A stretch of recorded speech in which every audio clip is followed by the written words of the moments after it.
think we've discussed most of them, and I think the biggest threat for businesses today is ransomware and how it gets in, right? At the beginning of the session, we talked about the sophistication of the attacks, but actually, what we're finding, and I think the stats will back this up, is most attacks are leveraging stuff that we've always known about, right? So you need to change default passwords on systems. You need to keep your systems with the latest patches as best you can. And thirdly, you really need to educate your employees, not just on what they need to do and how they need to do it, but just as importantly, why they need to do it. Because without the why, you don't get the buy-in.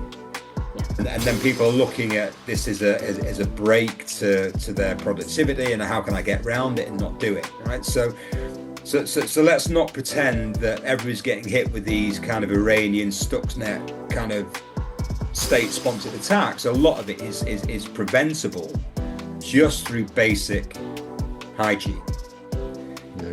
But that's not to say you can never say you're 100% secure. You can only do your best, right? And if the worst happens, and as I said, from my point of view, I think the biggest threat is ransomware, and it can get in through a number of different ways, but generally it's through employees that have not really considered the action that they're taking at that moment in time that causes the problem, which is why employee education is huge. But what I would also say is that as a backstop to all of that is to make sure that you've got your cyber resilience in place. And what I mean by that is just assume that you've lost all your computers now, right? They're all locked down with ransomware. So what do you do? Well, you need to make sure that you've got a backup of your data, because again, without the data, you've got no business. So you need to regularly back up your data. And we talk frequently about what we call the 3-2-1 policy. And that is to make sure you've got at least 3 copies of your data on at least 2 different types of media, with at least one off-site. And I would also argue encrypted, and I think they should all be encrypted, but unencrypted, so that you have a way of recovering your business and you have control of your own data. Hello, and welcome to our latest episode of Making It Happen by Sims. Today we're joined by John Fielding and Walter Fiorentini from Apricorn. They're specialists in hardware-encrypted storage solutions, and they're here to tell us about their journey, the problems their technology solves, and any key trends companies need to know about safeguarding data. So thank you both for joining us. I hope you're both well.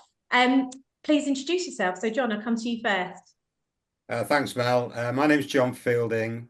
I've been with Apricorn now for actually coming up for about 9 years, I think. And my role specifically is to look after the EMEA, so Europe, Middle East and Africa market for us, as the managing director of Apricorn over here. Fabulous. And Walter? Hey, I'm Walter Fiorentini. I'm the marketing guy at Apricorn, and we're based in San Diego, California. I've been with the company, coming up on 11 years. Interestingly, this company has a lot of people that have been here a long time. It's a older privately held company, so they take good care of us, and there are people like our sales director who've been here well over 20 years. Fabulous. Well, that's and perfect timing, because actually I was going to sort of ask you, so tell us a bit about the Apricorn journey and how did it come to be. So Walter, if you can tell us a bit more. All right. Just drop right into that. Yeah.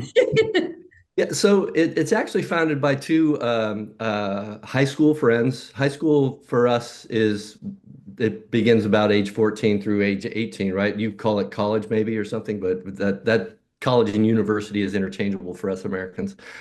So the 2 guys are Paul Brown and Mike Gordon, and they're also here from San Diego, California.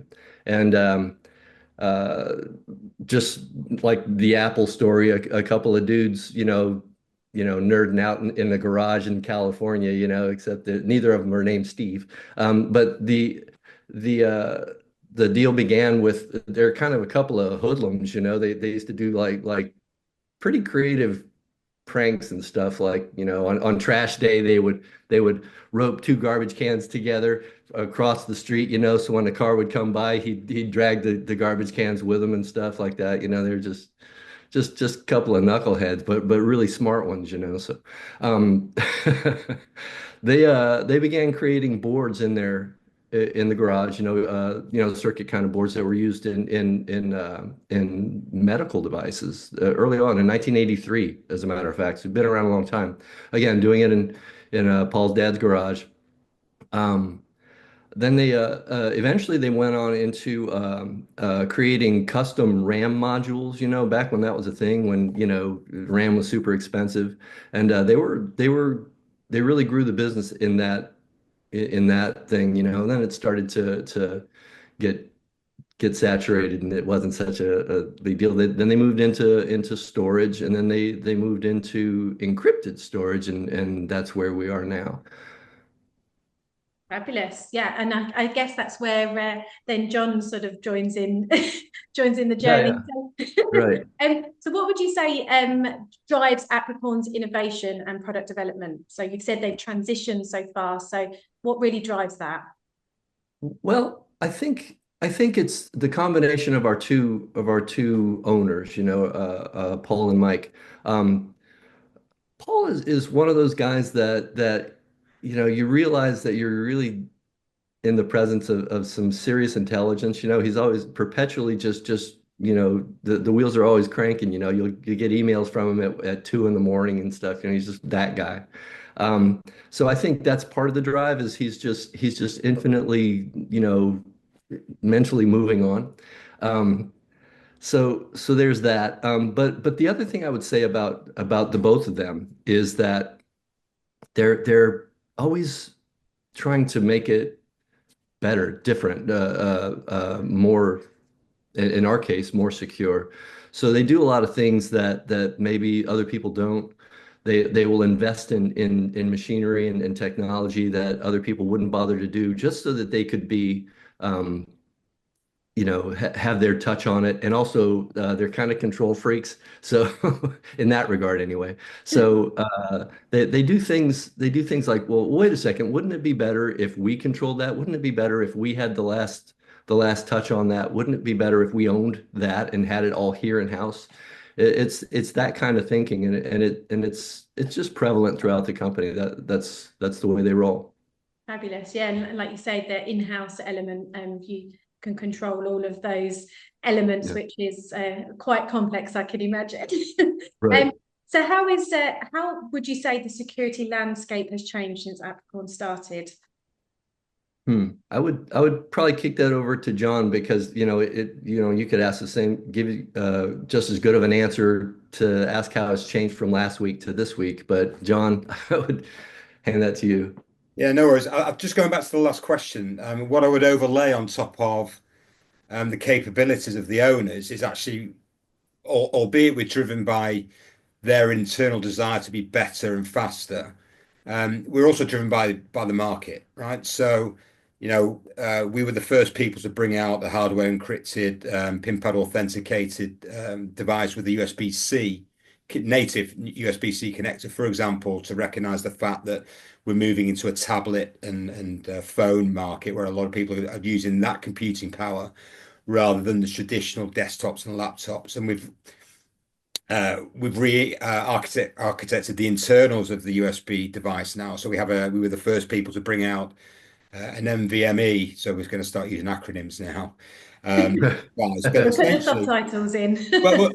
so let's just say traditional USB storage devices have a throttle within them in terms of the speed of the read and write. So because of the architecture, the data is being exchanged through a controller and a bridge, and that's really where the gating factor for speed is.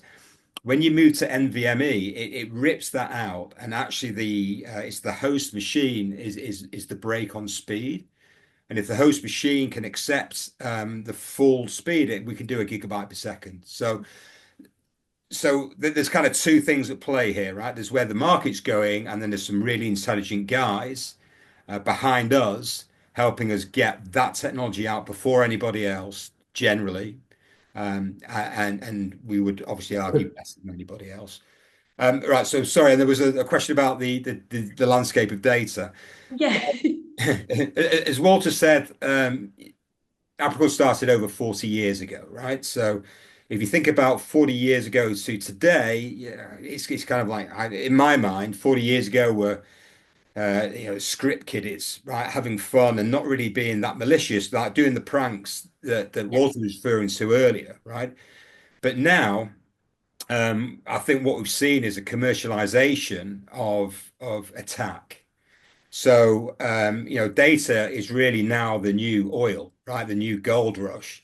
And anybody that can get hold of the data, whether it be for espionage purposes or identity takeover or just pure extortion through ransomware, you can see that that is now what's really driving the attacks alongside nation state stuff, but that's kind of different level. So I think what we can really say is that the sophistication of attacks has really morphed in those 40 years. And there's some really clever stuff out there. Most of it's trying to come in through um, employees, either like a general attack or just kind of spear phishing stuff. So, if I think about 10 years ago, there was a famous attack on an Iranian nuclear facility, for example, right?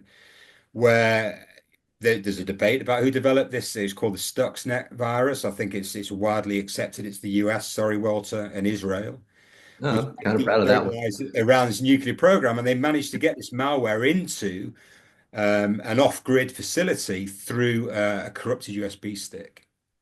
And that was so it was so sophisticated. Nobody actually knew there was a problem until the centrifuges had kind of crashed into each other because they just changed the spin by a minute amount. And this virus would get onto machines. It was looking for a particular manufacturer's control logic board, and if it saw it, it would then spread out. So that's just an example of how sophisticated this stuff has got. That's not to say that everybody's going to be uh, subject to that sort of sophistication. But yeah, I mean, we're light years different now than we were 40 years ago.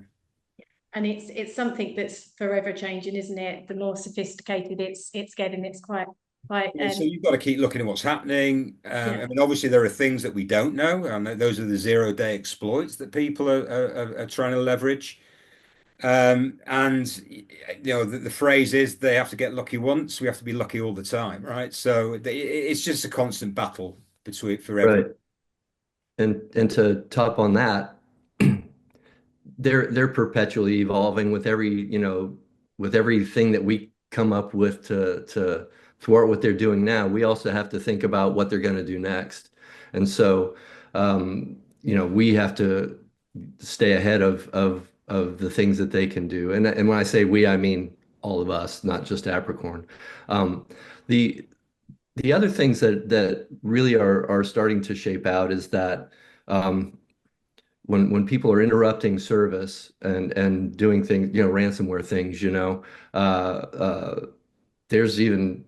there are countries that are legislating that you can't pay a ransom as a company. So I think what it's doing is it's forcing a lot of people just to finally take responsibility for what they've got and what they need to protect and do everything they can because they'll no longer be able to take that route. And so those people that are dropping ransomware on people, they're not gonna get a legitimate job. They're gonna keep doing what they do, and they're gonna evolve and figure out another way to get paid. So, we always have to be aware of that and thinking ahead.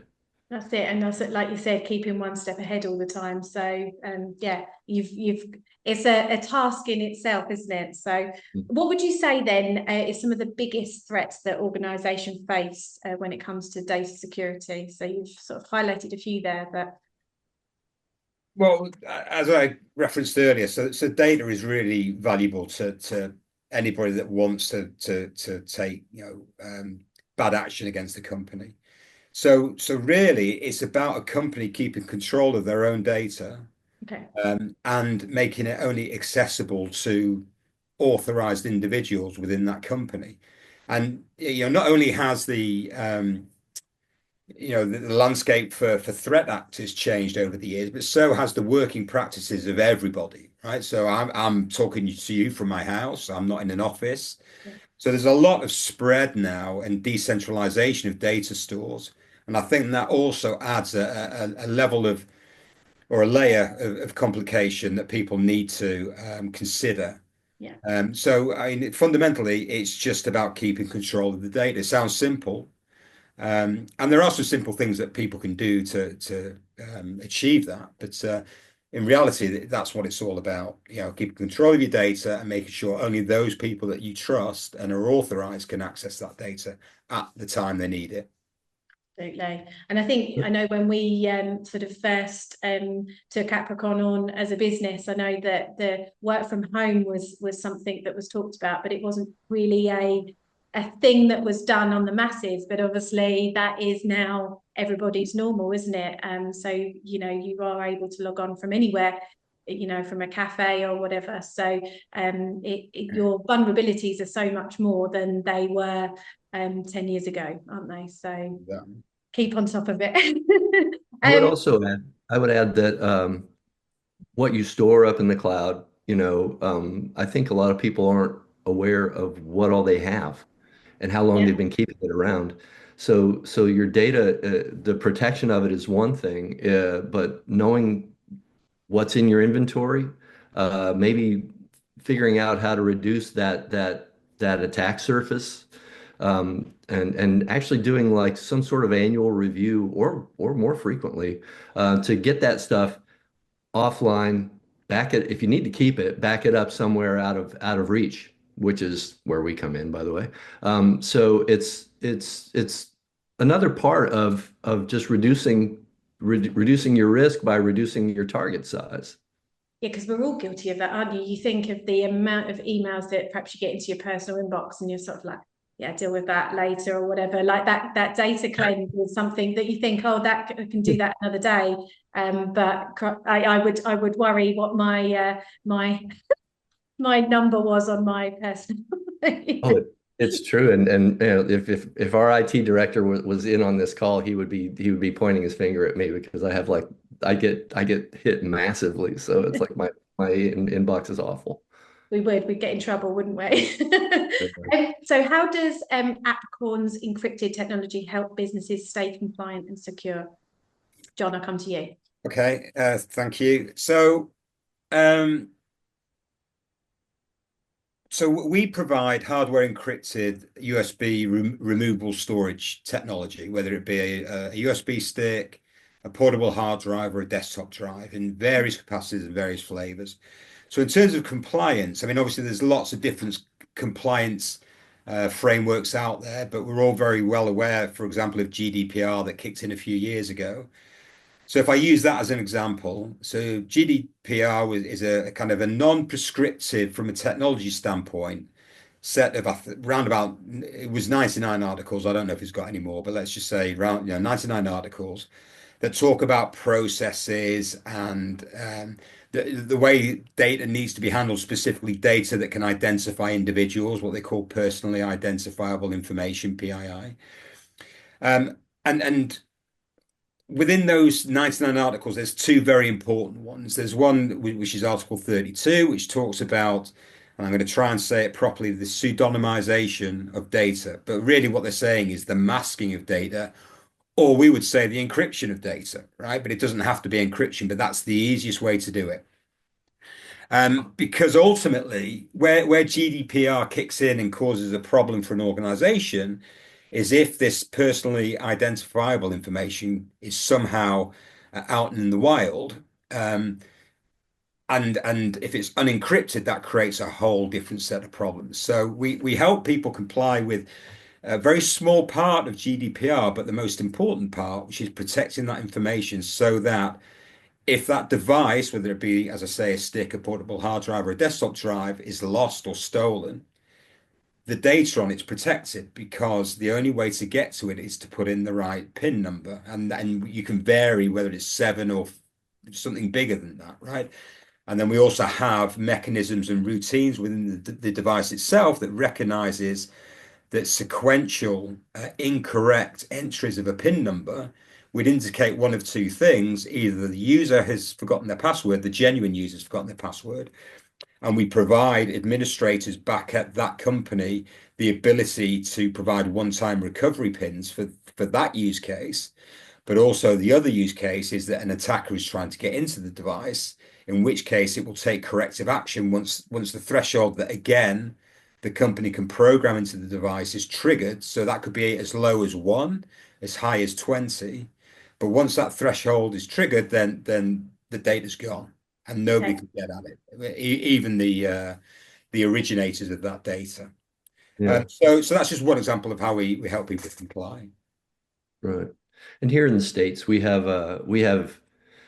you have the big blanket GDPR thing. We have specific regulations for specific verticals like healthcare. You know, there's HIPAA, and it also deals with the same with the same sort of set of instructions that says, you know, you have to protect patient data, and you also have to divulge what data you have. So and there are various ones for fields like education, finance, Sarbanes-Oxley Act. So there's a lot of where you have one big blanket when we have multiple different ones because we're so bureaucratic here.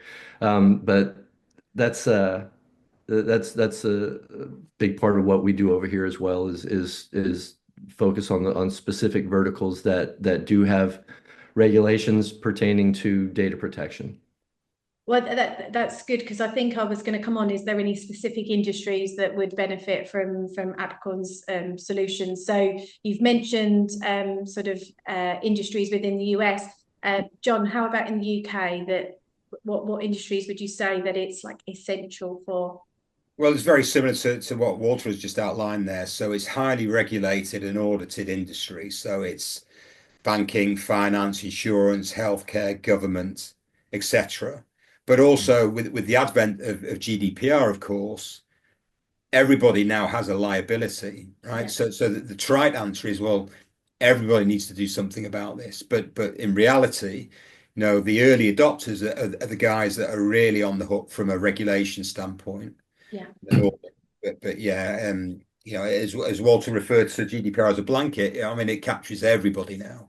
So anybody processing personally identifiable information has to consider what they need to do to be compliant with GDPR and how they protect themselves against any loss and the potential for fines off the back of that.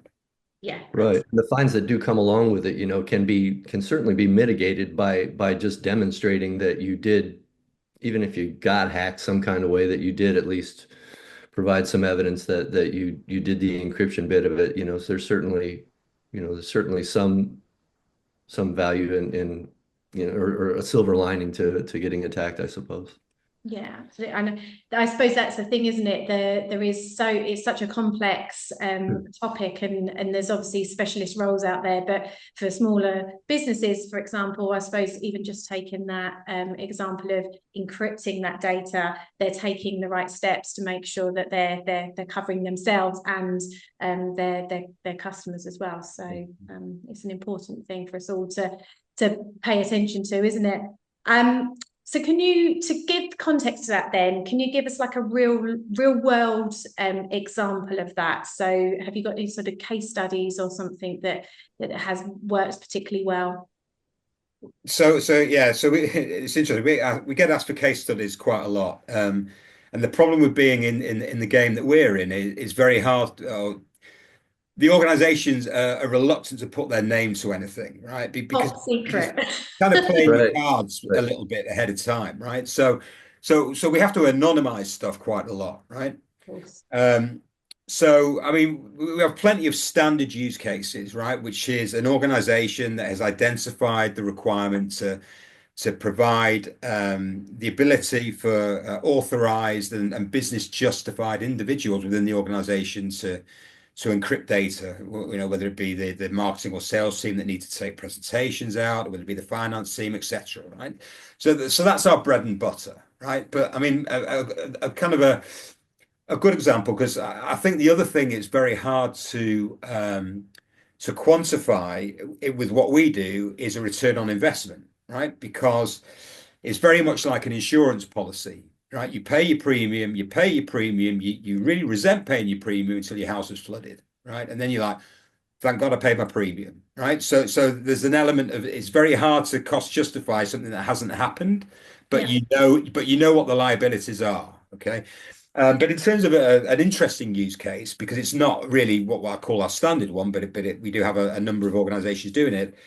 And I hate to go back to kind of just before lockdown because I think we need to erase that from our memory. But if you do remember that, not only was it toilet rolls and flour and whatever else that nobody could get, but at the same time, you couldn't get a laptop for love nor money, right? So we had one of our standard customers who were using our devices in the way that I previously talked about. Um, they obviously had this issue. They had to get 600 people IT enabled to work from home, couldn't get the laptop. So what they did was they understood that all these people already had their own IT at home. But obviously, you can't just plug that into the internal network of this organization because you've got no control. It's not a trusted endpoint. You don't know what's on it, blah, blah, blah, blah, blah. But what you can do is you can write your corporate image. So, the operating system, all the applications, all the lockdowns, as if it was a laptop onto one of our devices. Then you can take that device back home. So, and in the meantime, whilst you're taking it back home, it's encrypted, right? So it's on one of our sticks with pin pad. You plug it into your home computer, you unlock it, you boot from it, and now everything is running on that USB stick. So essentially, your home laptop or your home desktop becomes a trusted endpoint from that company's point of view because all you're leveraging there is the screen, the keyboard, and the processor. Everything else is on the USB stick, and it's your image with your antivirus on it and your lockdowns. So that I just thought I'd throw that in there as a kind of an interesting use case that you can equate a value to and you can quantify. Absolutely. And I guess for a business like that, like it could have essentially halted its operation, couldn't it? So by having that, having an Apricorn device for them to be able to log on to prevented that, and the money that they would have saved, I would imagine. Absolutely. I know Walter wants to say something, but I mean the only other alternative would be to provide some software that would run on the home computer, which would give some limited experience to the end user, right? And you obviously want people to be productive and work in a familiar environment. So they were able to do that via their image on our device. Sorry, Walter, I know that you wanted to say something. Oh, no, no worries. On the back of what you're talking about having like a to go sort of a thing. Our new product, the NVX, that's an NVMe device that's actually fast enough to really run that sort of situation very very well and really fast. So that right now is still a good alternative. And there's another use case that we commonly run into that I think is okay to talk about. By the way, we can never say who our customers are. You ever notice that our ads never do any sort of testimonials is because they don't want us to. And that's part of their security policy. And so we're pretty good about not saying, but chances are all those secret squirrels out there, they're using our stuff. So the one thing that one vertical that is okay with saying who they use is forensics.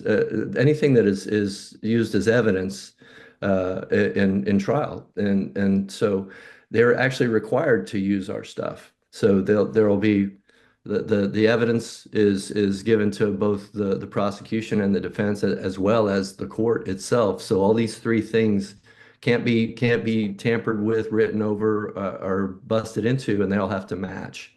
So that's something that perpetually gets bought and used by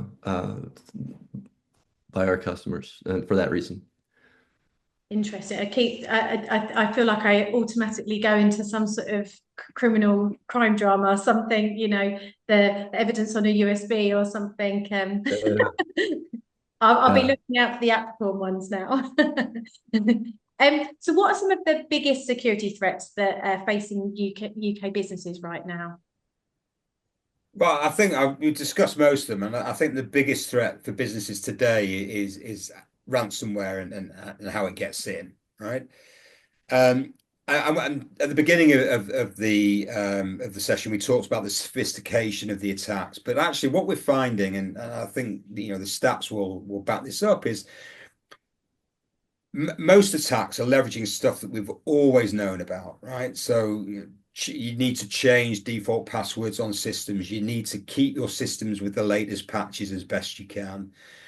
And thirdly, you really need to educate your employees, not just on what they need to do and how they need to do it, but just as importantly, why they need to do it. Because without the why, you don't get the buy-in. Yeah. And then people are looking at this as a break to their productivity and how can I get around it and not do it, right? So let's not pretend that everybody's getting hit with these kind of Iranian Stuxnet kind of state-sponsored attacks. A lot of it is preventable just through basic hygiene. Yeah. But that's not to say you can never say you're 100% secure. You can only do your best, right? And if the worst happens, and as I said, from my point of view, I think the biggest threat is ransomware, and it can get in through a number of different ways, but generally it's through employees that have not really considered the action that they're taking at that moment in time that causes the problem, which is why employee education is huge. But what I would Right. also say is that as a backstop to all of that is to make sure that you've got your cyber resilience in place. And what I mean by that is just assume that you've lost all your computers now, right? They're all locked down with ransomware. So what do you do? Well, you need to make sure that you've got a backup of your data, because again, without the data, you've got no business. So you need to regularly back up your data. And we talk frequently about what we call the 3-2-1 policy. And that is to make sure you've got at least 3 copies of your data on at least 2 different types of media, with at least one off-site. And I would also argue encrypted, and I think they should all be encrypted, but unencrypted, so that you have a way of recovering your business and you have control of your own data.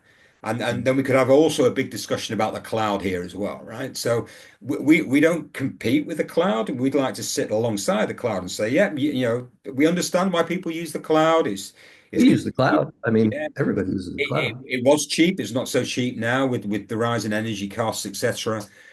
But you also have to recognize that by using the cloud, sorry, you're giving up some control. You are trusting in another organization's security policies, their hiring policy, et cetera, et cetera, et cetera. So this is where the 3-2-1 comes in. So if one of your threes is the cloud, then absolutely have another one of those threes to be a local copy of your own data that you have control of. And Right. so the speed, if anything is to go wrong, the speed to get everything back up running in Absolutely. the latest version. Yeah. Right. And Sounds the important part of that is that it takes a pretty long time to realize that you've been attacked. I think the people get surveyed about this all the time, and sometimes we're the culprits of surveying. I think the number ends up being like about 180 days, 180 something days of discovering, oh my God. So you can't go back to last week's backup at that point because they're dirty. So you've got to be able to go back pretty far, in general, 6 months, to get to something clean that you can restore from. And the downside is, yeah, you've lost 6 months of whatever, but the upside is you're back up and running. So that's a really important thing to know about when we're talking about the 3-2-1 method. The one is us. It's offline, it's offsite, and it's regularly updated. And that's honestly the best way to get back up on your feet and not pay a ransom. And which, by the way, surveys also show that paying a ransom rarely gets you back up and running. Usually, I think it's like 25% of the time is about all you can pray for. They'll either give you your stuff back, corrupted, incomplete, And by the way, they'll also sell it to some other ransom group because they know you'll pay. So it's like, hey, I got lucky with these guys. Give me $10,000 and they'll pay you too. So they're just going to keep coming back until you fix it. So critically important to regularly back up and keep it offline. And so I suppose what you're saying is your solution is complementary to the whole suite that is available to people. So True. yeah, I I think mean, it. we use the cloud. We all have to. And like I was saying before, being aware of what you store, and John brought it up, what you store and why you're storing it on the cloud. There's a cost to storing things on the cloud, and people, you could save your company a lot of money as well by just doing that spring cleaning, getting it out of your account, quit paying for stuff. It's almost like self-storage, for the junk that you keep out in your garage, you pay $100 a month for something that's not worth $100, and after a year, it's like you spent $1,200 to store something that you forgot you even owned. Yeah, I totally get what you're saying there. That's a real life example, isn't it? We've all been there. Right. Um, okay, so where do you see encryption and secure storage evolving over the next few years? I'll come to you, Walter. Okay, well, for starts, the encryption that we now know, the AES XTS, well, that's going to change. They're working on it now, and so it's going to be a much more robust system that is designed to stand up to quantum computing. So there's that. And so we're certainly ginning up for that eventuality, and it's not that far away. I don't know. You get varying, they're 2 years away, they're 10 years away, whatever. But we're certainly, preparing for that. Additionally, FIPS, our standard right now, we've always been the highest level of FIPS validation that you could get. And soon, we're all adapting to the new level of FIPS that's just coming out. So all of our stuff is still FIPS compliant to what that standard was, and it will remain so. And we're gradually working our product line towards this new standard. And what I'd probably add to that as well is, we'll continue to follow where the market takes us in terms of connections and architectures. We're continually striving to provide more capacity options and higher capacity options in our devices. So we have a 2 terabyte USB stick, for example. We have up to 20, I don't know what it is now. Is it 26 terabytes, Walter? It changes almost weekly. 28 or something like that. Yeah, I don't there you know. go. Right. So The small one. didn't even get to the Right, 28. right. So, obviously we'll look to continue to adapt and adopt the way the market takes us. Alongside that, providing high capacities, hopefully at lower cost. So kind of that's up in the air with the way that the world is working at the moment. And we'll continue to lead the market because we are consistently first to market in a lot of areas. Like I say, the native USB-C connector, the NVMe architecture, some of the high capacities that we've brought out. So yeah, Keypad on a portable drive with the little pigtail thing, that was us. yeah. We have a lot of the innovations, a lot of the features that you see on everybody's encrypted USB drives. We came up with them, like we're the ones that came up with the idea of forced enrollment, which is where you have to enter a unique admin PIN from the start. You can't use it until you do. Used to be that folks would ship things out with a factory preset PIN, Yeah. and people are lazy. They didn't bother to change them. So everybody's walking around with 1, 2, 3, 4, 5, 6, 7 or whatever that preset PIN was. And you could easily, you find somebody's stick and get in and you're in. So and we've come up with a lot of those things, the read only and read write and read, and all those different permissions and stuff. So eventually everybody else caught on and took those on as well, but lot of those features we were responsible for, and we didn't stop them from using it. Well, I it think benefits Volvo invented it. the seat belt, and everybody took that on. Yeah, well, I think, and if it benefits the users, I guess I suppose my take from what you'd said there is you've got your finger on the pulse, and encryption is at the core of what you develop. So if it's about making it's more secure and easier to use, and less vulnerabilities, then that's going to evolve the market anyway, isn't it? So Yeah, we Right. are a security company that at heart. So we are a yes. security company. We're not a company bringing out security products. We start from a position of security. As Walter talked about. So we've never had um, preset factory initiated default passwords. I mean, that's a crazy idea. As we talked about before, you always need to change the default password. Otherwise, there's a very easy door for people to walk through. And that default pin's online, right? So it's not even hidden. So that a certain percentage of the time, whether it be 25% or 50% of the time, that's going to be the pin because it's easy to remember, right? Yeah. And we did have a strategy actually up until the point that I joined of providing a white label service for our products. So, your customers and their customers will see technology form factor that looks like ours and look very familiar, and that's because in a lot of cases it is ours with a different logo on it, right? Mhm. So I was proud to join Apricorn because they were absolutely at the forefront of the market that they're in. And I think that's been proven time and time again by the product releases that we've had since then. And I think it's interesting. So, from what you're saying, I think I know, John. Obviously, we've worked together for a while, but obviously, your passion for encryption, it's such a fundamental part of how we operate as businesses and individuals. But I know that when we were speaking previously, you talked about how Apricorn's sort of unique in the respect that a lot of your components, you control all those elements as well. Walter, I think we were speaking about that. So can you just give us a bit more insight into that?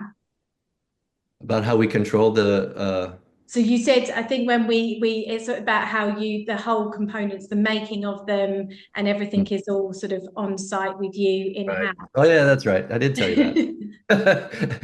Well, it turns out that was true so yeah, we have a foundry in San Diego, California, and it's a secure building. And we have these crazy little bollards that come out of the ground, and we have a moat with crocodiles in it. We control our firmware, and we control the last flashing bit, and it's a machine that most people don't own. It's typically handled in where the microchips are made, which by the way aren't China.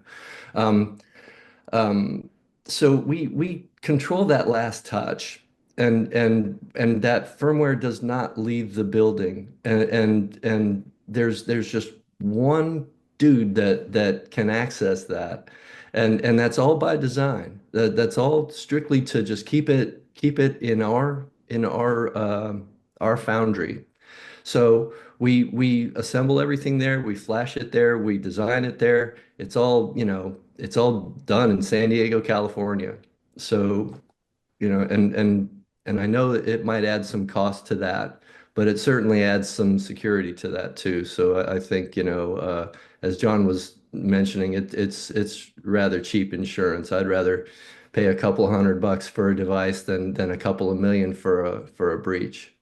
And Exactly. just to add to that, sorry. So we talk about the last touch. So we flash our own products and then we essentially cripple it so that you can never change the firmware on the device, and even we can't do that. Okay. And that's a That's really true. important thing because not only do you have to consider USB devices from an encryption standpoint, but also that they can be modified to be attack vectors, right? So it's like the Stuxnet virus that I talked about, or bad USB was in the I press do quite a see. bit, right? So again, we just go that extra step. So when an organization is considering standardizing on a hopefully an encrypted USB stick. Not only do they need to consider the encryption capabilities of that stick, they have to consider whether that stick can also somehow be modified, because you maybe then have complete trust in it, and then it's been corrupted and somebody can bring it in, it's recognized, and it's already inside the perimeter,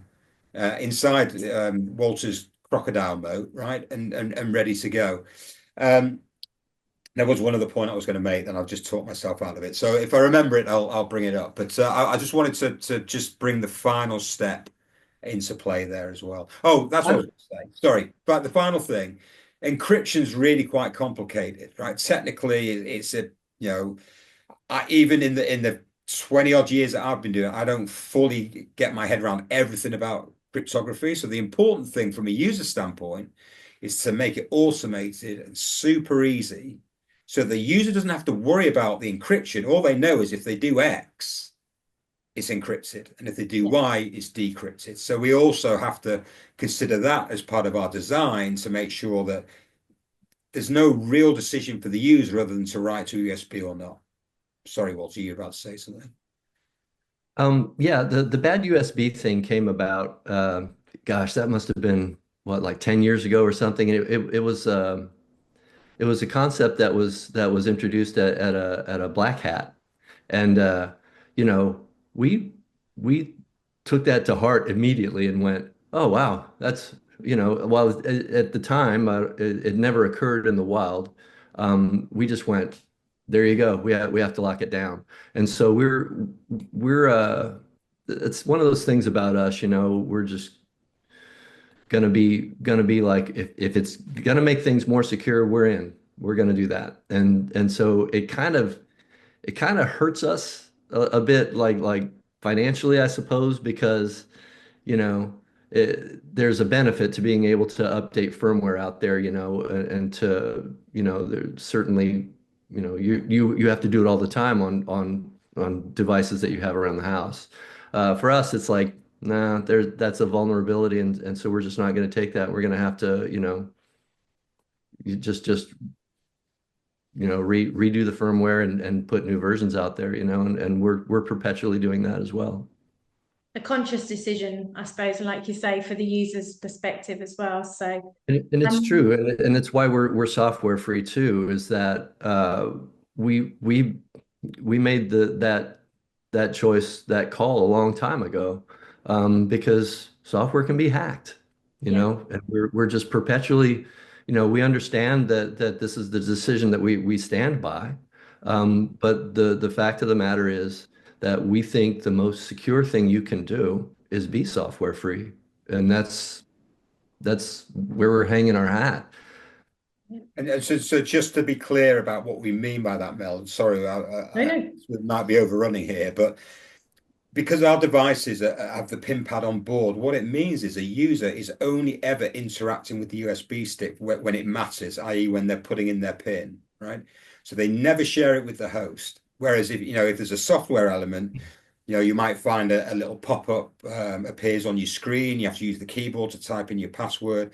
And as Walter says, that's an avenue for attack. So if we can lock everything, all the encryption, the decryption, and the authentication within the steel casing of our device and all of the intricate components within it, then that's way more secure than going down a software route. And then also gives us all the benefits that I talked about before, which is portability across any machine, whether it be a modern machine or some legacy machine that can mount USB.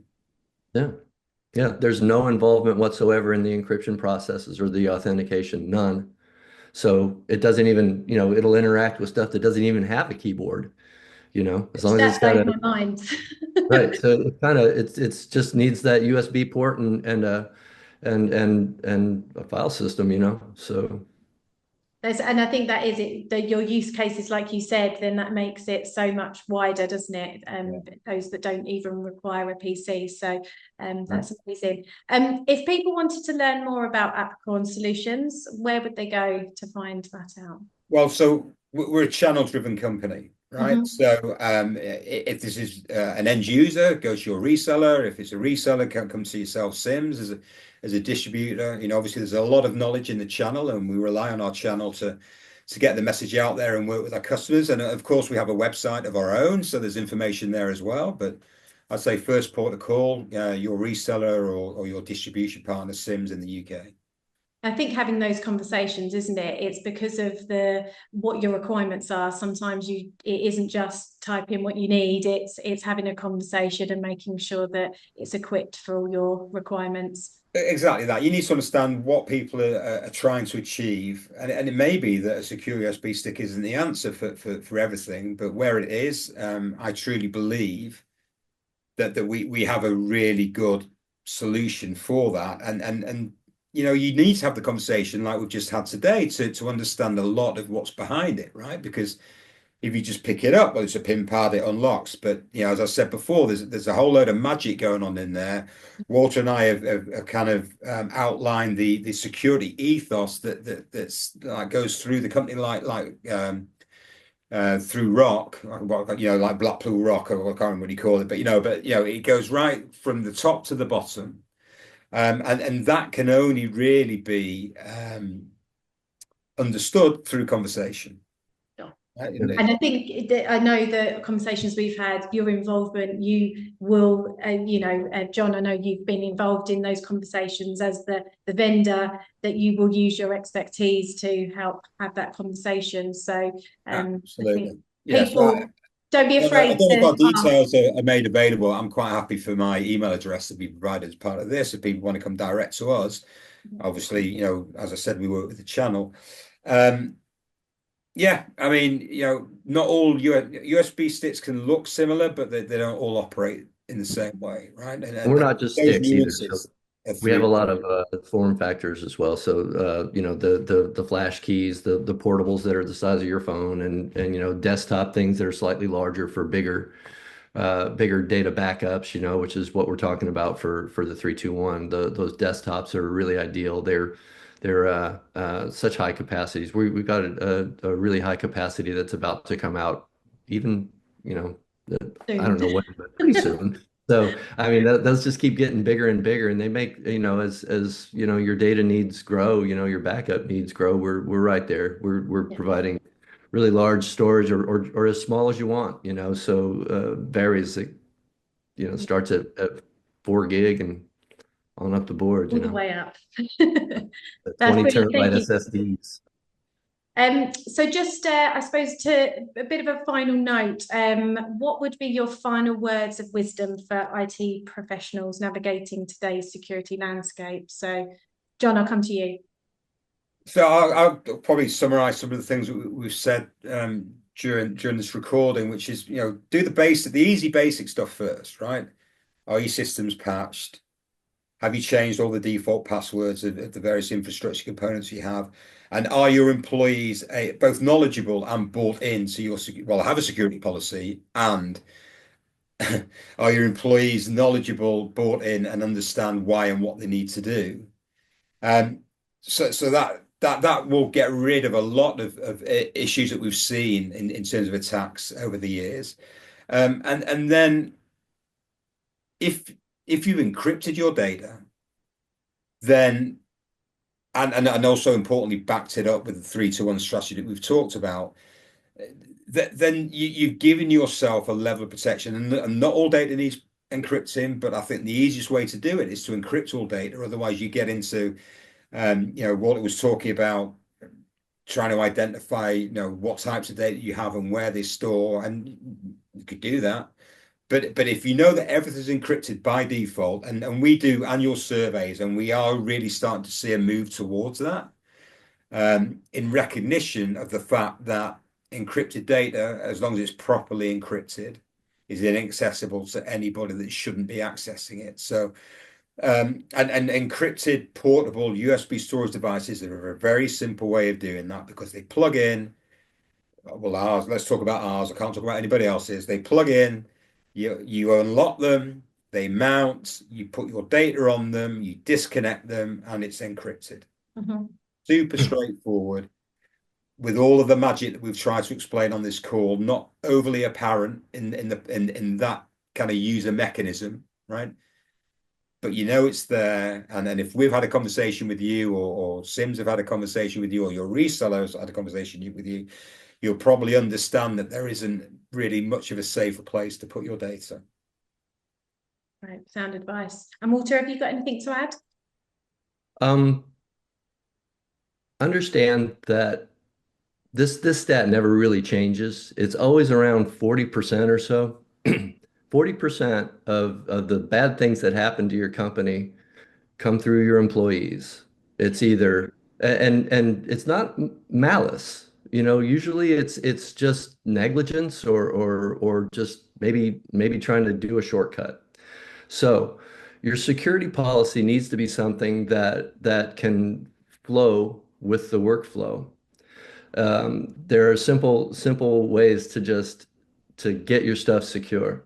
Um, One thing that I think is important is to control those USB devices that you permit in your company.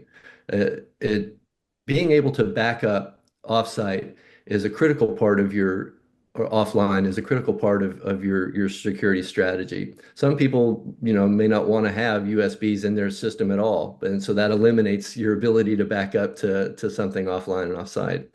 Um, what you need to do is create a whitelisting thing, create a whitelisting environment that recognizes and identifies and permits those blessed USB devices. And with ours particularly, you can get quite granular with the devices that you bless. Like you can get right down to the serial number even and say, you user, you can only use the serial number XXX. And so by doing that, you can permit this valuable means of backing up your data securely at the employee level, and you can allow and disallow what USB devices you can control, and it can all be. And by the way, your IT person can get uh, all of the devices deployed all at once using our configurator device, and just send them out there so everybody has it, and he has an idea, or she has an idea of everybody's stuff, who has what devices and stuff like that, and you can totally control it. So being able to sorry, so that's a really stupid long answer for a simple question, but being able to employ whitelisting and get backing up into your regular program, it's critically important to be able to restore operations, and that's really the name of the game, is just to be, as John always talks about, the resilience. Having a good resilient strategy in there. It's not a matter of if, it's a matter of when. You're gonna get attacked. So, be ready to dust off and stand back up. Be prepared. I just wanted to touch on one thing, actually, if that's okay. So, so Walter was talking about the process a company might go through to identify a corporate standard for USB, right? So, does it encrypt, et cetera, et cetera, et cetera. But the other thing that it needs to be able to do is fit in with that company's security policy. And one thing, it was just referenced then, but I think we just need to highlight it. Our devices are fully configurable. Okay, so we have an admin user and we have a standard user. And the admin user of the organization, this has nothing to do with us, the admin user can go onto the device and set different security policy parameters, like minimum pin length, like timeout values. So how long can the device be plugged into a machine without any activity before it self-locks? I did talk about the retry threshold. So how many times can a pin be entered sequentially incorrectly before the device does something, right? Alongside permissions. Yeah, alongside that, the admin can generate one-time recovery pins, so that in the use case where it's a genuine user who has forgotten their pin, they can get them back into the device, and then they have to reestablish a new pin in line with the security policy, etc., etc., etc., right? And something unique about our solution is you can do that on each device individually in admin mode, pressing various keys and waiting for lights to flicker, etc. Or we have the configurator that Walter talked about, which is a provisioning tool, a mass automated provisioning tool, where you in a Windows interface can create your security policies within the application.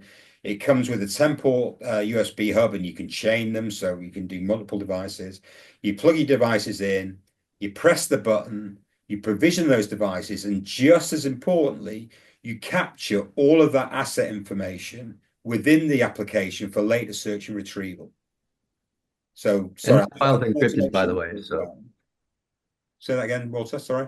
that file is encrypted, by the way. Yeah. And the configurator is our innovation, and it's patented. It's one of the pull things. So I just thought that was worth highlighting as well, because it's a kind of another hidden benefit of an Apricorn solution, right? Well, it does sound like you've got a solution for sort of every scenario when it comes to anything encrypted. So yeah, we certainly will put the details of obviously your solutions for viewers to access. And of course, they can reach out to us to find out any more information. So well, thank you very much for both joining us today. We've covered a huge amount of ground today. So really thank you for sharing your insights with us. And we hope to catch up with you all soon. It's a pleasure. Really appreciate the invite. Thank you. Good night, England, wherever you are.